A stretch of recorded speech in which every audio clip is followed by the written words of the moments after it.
नमस्कार दोस्तों, स्वागत है आपका अपने YouTube चैनल प्रकाश पर। चलिए आज हम फिर से पढ़ने वाले हैं क्या प्रेजेंट इंडेफिनिट टेंस की पैसिव बनाना। ये चीज़ें हम पढ़ चुके हैं। इसमें दो सेंटेंस पढ़ा हुआ है। एक तो पढ़ा है कि अफर्मेटिव सेंटेंस में क्या होता है और एक पढ़ा है नेगेटिव सेंटेंस में क्या होता है। और उसके पहले उसी वीडियो में हम पढ़ चुके हैं कि चेंज ऑफ प्रोनाउन क्या होता है, किस प्रोनाउन में बदलता है। तो सारी चीज़ें पढ़ चुके हैं। तो ये हमारा दूसरा वीडियो होगा वॉइस के लिए। और इसमें क्या है कि आज हमको पढ़ना है इंट्रोगेटिव सेंटेंस। अच्छा, इंट्रोगेटिव और नेगेटिव दोनों को जो है हम एक में ही लेकर के चल रहे हैं। इंट्रोगेटिव और नेगेटिव दोनों कंबाइन कर दे रहे हैं। अगर ये आए तो ठीक है, अगर नहीं आए तो छोड़ दीजिएगा। तो ध्यान दीजिएगा, यहाँ पे इंट्रोगेटिव और नेगेटिव दोनों को कंबाइन कर ले रहे हैं एक में ही। इसको पहले समझेंगे कि कैसे हो सकता है कि एक में ही, कैसे हो सकता है कि ना।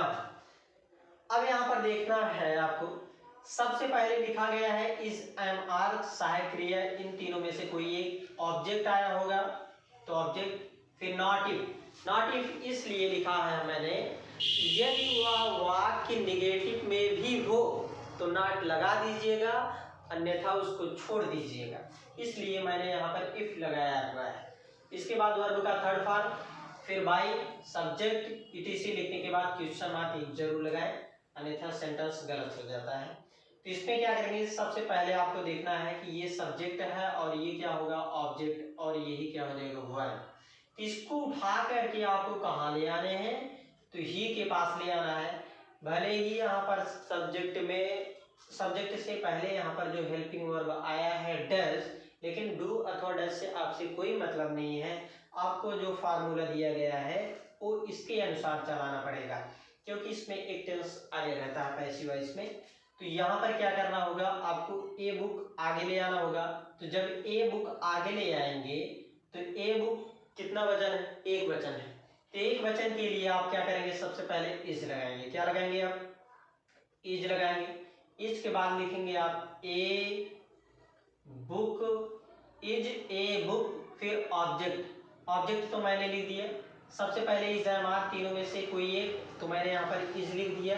इसके बाद ऑब्जेक्ट क्या था हमारा, तो आप बताएंगे ए बुक, तो यहाँ पर ए बुक लिख दिया मैंने। नॉट इफ, क्या इस वाक्य में नॉट है, नहीं है। जब नहीं है तो छोड़ दीजिए। तो क्या करना है, इसको नॉट को हमको नहीं लिखना है। वर्ब का थर्ड फॉर्म क्या हो जाएगा, रीड, रेड। तो यहाँ पर हो जाएगा रेड। फिर क्या लिखेंगे, बाई, क्या लिखेंगे, बाई। और यहाँ पर ही को उस साइड ले जाएंगे तो क्या बन जाएगा, हिम हो जाएगा। क्या हो जाएगा, हिम। ए पहला एग्जाम्पल हो जाएगा। दूसरे एग्जाम्पल की तरफ चलते हैं। ये क्या हो जाएगा, ऑब्जेक्ट हो जाएगा, और यहाँ पर ये क्या हो जाएगा, सब्जेक्ट हो जाएगा, और ये क्या हो जाएगा, वर्ब हो जाएगा। तो इसको आपको क्या करना है, इस साइड ले आना है। तो सबसे पहले आप ले आएंगे स्कूल, एक वचन है, तो अगर स्कूल से होता तो बहुवचन, स्कूल एक वचन है, तो यहाँ पर लिखेंगे आप क्या, इज। क्या लगाएंगे आप, इज, फिर लिखेंगे आप स्कूल, इज स्कूल। और इसके बाद क्या दिए गया है, इज एम आर में से कोई एक हो गया, ऑब्जेक्ट हो गया।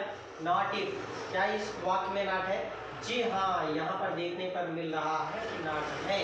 तो आपको क्या करना होगा, नॉट ही लिखना है, इफ नहीं लिखना। इफ मतलब यदि होगा तभी लिखिएगा, अन्यथा छोड़ दीजिएगा। तो यहाँ से हो जाएगा नॉट के बाद पुनः क्या लिखेंगे, वर्ब का थर्ड फॉर्म, गो, वेंट, गॉन। तो यहाँ से हो जाएगा क्या, गॉन। क्या हो जाएगा, गॉन। और इसके बाद क्या लिखेंगे, बाई। अच्छा ध्यान दीजिएगा, यहाँ पे बाई लगाने से पहले जो यहाँ पर प्रीपोजिशन दिया गया होगा उसको लिख सकते हैं। क्योंकि अगर ये अभी से पढ़े रहेंगे तो ठीक है, नहीं तो इसके लिए एक रूल अलग से पढ़ना होता है।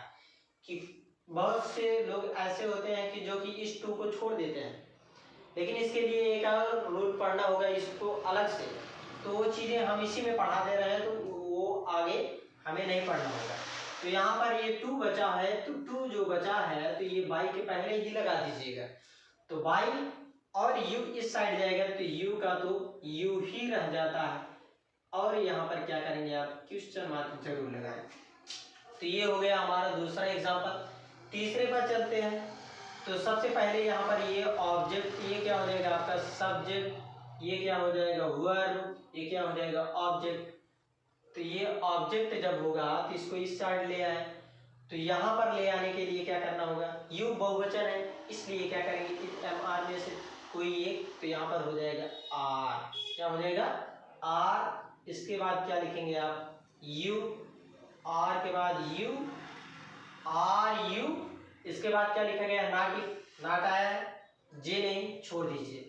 वर्ब का थर्ड फॉर्म, वर्ब का थर्ड फॉर्म, लब का थर्ड फॉर्म क्या हो जाएगा, लब, क्या हो जाएगा लब। लब के बाद पुनः क्या लिखेंगे आप, बाई, तो यहाँ पर हो जाएगा बाई। और यहाँ पर क्या है, और सब्जेक्ट, सब्जेक्ट जो आया है हमारा योर मदर, तो इसको उस साइड ले जाएंगे, तो यहाँ पर हो जाएगा योर मदर, क्या हो जाएगा योर मदर। और उसके बाद क्वेश्चन मार्क जरूर लगाएं। ये फर्स्ट रूल रहा इंट्रोगेटिव का। इसके बाद हम पुनः चलते हैं इसका जो सेकंड रूल है उसको, इसके दूसरे रूल्स पर चलते हैं हम। दूसरा रूल्स क्या है, why does she Singh a song. इसमें सबसे पहले आपको क्या करना होगा फार्मूले के लिए, सबसे पहले आपको WH family, is M are, object, नाटिव और वर्ब का third form, by subject, PTC, question mark. Same वही प्रक्रिया है, बस उसमें यही था कि इसमें हेल्पिंग वर्ब से प्रारंभ हुआ था, और इस सेंटेंस में क्या करना होगा आपको, WH फैमिली। WH फैमिली क्यों लिखा है, क्योंकि यहाँ पर जितने भी क्वेश्चन वर्ड्स होते हैं सब में WH आया होता है, इसलिए उसे हम क्या कहते हैं, WH फैमिली। अब इसमें आपको क्या करना होगा, सबसे पहले यहाँ पर जो WH फैमिली लिखा गया होगा, अर्थात जो क्वेश्चन वर्ड आया होगा वो चीज़ें वैसे सेम उतार देना है। तो यहाँ से मिल जाएगा आपको वाई, और क्या करना है, इज एम आर। अब यहाँ पर देखेंगे ऑब्जेक्ट कई वचन है, तो एक वचन है, तो यहाँ पर क्या करेंगे आप, इज लगाएंगे, वाई इज ए सॉन्ग। इसके बाद हो जाएगा, ये ऑब्जेक्ट हो गया, नॉट, नॉट है नहीं, छोड़ दीजिए। वर्ब का थर्ड फॉर्म, सिंग का थर्ड फॉर्म हो जाएगा सिंग, संग, सन, SUNG, तो यहाँ से हो जाएगा ये सन। इसके बाद क्या करना है, बाई सब्जेक्ट, यहाँ पर लिखना है बाई, सी उस साइड जाएगा तो बन जाएगा यहाँ पे है, और यहाँ पर आप लगाएंगे क्वेश्चन मार्क।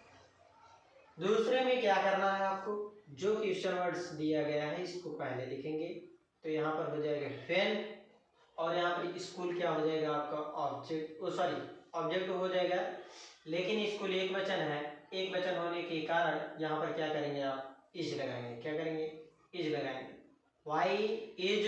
इसके बाद स्कूल को इस साइड ले आए, तो यहाँ से बन जाएगा स्कूल। स्कूल के बाद पुनः क्या करेंगे, नॉट, नॉट है नहीं, छोड़ दीजिए। वर्ब का थर्ड फॉर्म, गो, वेंट, गॉन, और यहाँ पर टू बचा हुआ है, तो बाई के पहले आप टू का प्रयोग करेंगे। इसके बाद आप लिखेंगे टू, इसके बाद लिखेंगे आप बाई, ही को उस साइड ले जाएंगे तो बन जाएंगे यहाँ पे हिम, और यहाँ पर पुनः क्या करेंगे, क्वेश्चन मार्क लगा दीजिए। और इसके बाद अगला क्या है हमारा, तीसरा सेंटेंस। सबसे पहले इसमें देखेंगे ऑब्जेक्ट क्या है, तो इंग्लिश है, तो इसको इस साइड लाएंगे तो एक वचन मिलेगा। तो यहाँ पर WH फैमिली में सबसे पहले वाई आया है, तो वाई को ऐसे ही लिख लीजिएगा, वाई, और इंग्लिश इस साइड ले आएंगे तो क्या बन जाएगा, इज। इज के बाद क्या लिखेंगे आप, इंग्लिश। यहाँ पर ई जो होगा वो कैपिटल लेटर में होगा, क्योंकि जितने भी सब्जेक्ट होते हैं सब्जेक्ट का पहला लेटर जो होता है वो कैपिटल लेटर में लिखा जाता है। तो यहाँ से हो जाएगा क्या, वाई इज इंग्लिश। इंग्लिश के बाद पुनः क्या करेंगे आप, ऑब्जेक्ट हो गया नॉट इज। क्या इस वाक्य में नॉट है, जी हाँ, तो यहाँ पर नॉट दिखा तो आप इसमें क्या करेंगे, नॉट लिख दीजिए। नॉट लिखने के बाद क्या करेंगे आप, वर्ब का थर्ड फॉर्म, थर्ड फॉर्म कहाँ है, टीच। टीच का थर्ड फॉर्म हो जाएगा टाट, टीच, टाट, टाट, तो यहाँ से हो जाएगा थर्ड फॉर्म। थर्ड फॉर्म के बाद क्या करेंगे, बाई सब्जेक्ट। यहाँ पर लिखेंगे आप पहले बाई सब्जेक्ट क्या होगा, द टीचर। द टीचर को उस साइड ले जाएंगे तो यहाँ से हो जाएगा क्या आपका, द टीचर। क्या हो जाएगा, द टीचर लिखने के बाद पुनः आप क्वेश्चन मार्क लगा दीजिए। ये रहा इसका दूसरा रूल्स। एक और बचा हुआ है इंट्रोगेटिव का, अब उसको भी आज ही समाप्त कर देते हैं। इसके बाद तीसरा रूल्स इसका क्या कहता है, देखिए एक रूल्स और बचा हुआ है, इसी को आज देख लेते हैं और इसके बाद ये समापन की तरफ बढ़ेगा। तो इसमें क्या करना है आपको, यहाँ पर लिखना अगर चाहे तो लिख सकते हैं कि रूल में जब एक्टिव वॉइस हु शब्द से प्रारंभ हो,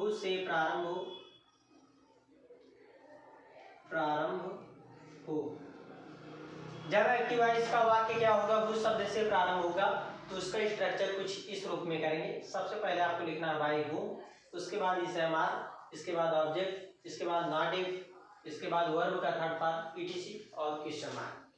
इसमें जो बनाने की प्रक्रिया होती है वो थोड़ी सी अलग होती है, इसलिए इसको पढ़ना ज़्यादा जरूरी है और ज़्यादातर कंपटीशन में यही पूछा भी जाता है। तो सबसे पहले आप देखेंगे क्या लिखा गया है, बाय हूम, तो आपको लिखना क्या होगा, बाई और यहाँ से हो जाएगा home. By home is M R. यहाँ पर ऑब्जेक्ट देखेंगे कई वचन है, यहाँ पर देखने पर जो ऑब्जेक्ट मिल रहा है यह बहुवचन है, इसलिए क्या करेंगे आप आर लगा दीजिए। बाई होम, इसके बाद आर, आर के बाद ऑब्जेक्ट, ऑब्जेक्ट क्या है यू, तो यहाँ से हो जाएगा आपका यू, क्या हो जाएगा u. By home R u, इसके बाद पुनः क्या करना है आपको, नॉट इफ, इस वाक्य में नॉट नहीं था इसलिए इसको आप छोड़ दीजिए। वर्ब का थर्ड फॉर्म, काल का थर्ड फॉर्म हो जाएगा कॉल्ड, क्या हो जाएगा कॉल्ड और अंत में क्वेश्चन मार्क। दूसरे में दिया गया है, दूसरा एग्जांपल क्या दिया गया है, who does not steal my pen, तो इसका क्या हो जाएगा, तो सबसे पहले आपको करना क्या होगा, लिखना होगा यही कि बाई होम, और बाई होम लिखने के बाद पुनः क्या करेंगे आप, इज एम आर, तो माई पेन कई वचन है, एक वचन है, इसलिए आप क्या करेंगे यहाँ पर इज लगाएंगे। बाई होम इज, इसके बाद यहाँ पर पुनः लिखें माई पेन, और माई पेन लिखने के बाद क्या करेंगे आप, ऑब्जेक्ट हो गया नॉट इफ, क्या इस वाक्य में नॉट है, तो जी हाँ यहाँ पर देखने पर मिल रहा है नॉट, तो यहाँ पर हो जाएगा नॉट, और नॉट लिखने के बाद क्या करना होगा, वर्ब का थर्ड फॉर्म, वर्ब का थर्ड फॉर्म हो जाएगा स्टील, स्टोल, स्टोलन, तो यहाँ से हो जाएगा क्या स्टोलन, और इसमें ऑब्जेक्ट नहीं होता है। बस आज के लिए इतना ही। यदि वीडियो पसंद आए तो लाइक, शेयर और कमेंट करना ना भूलें।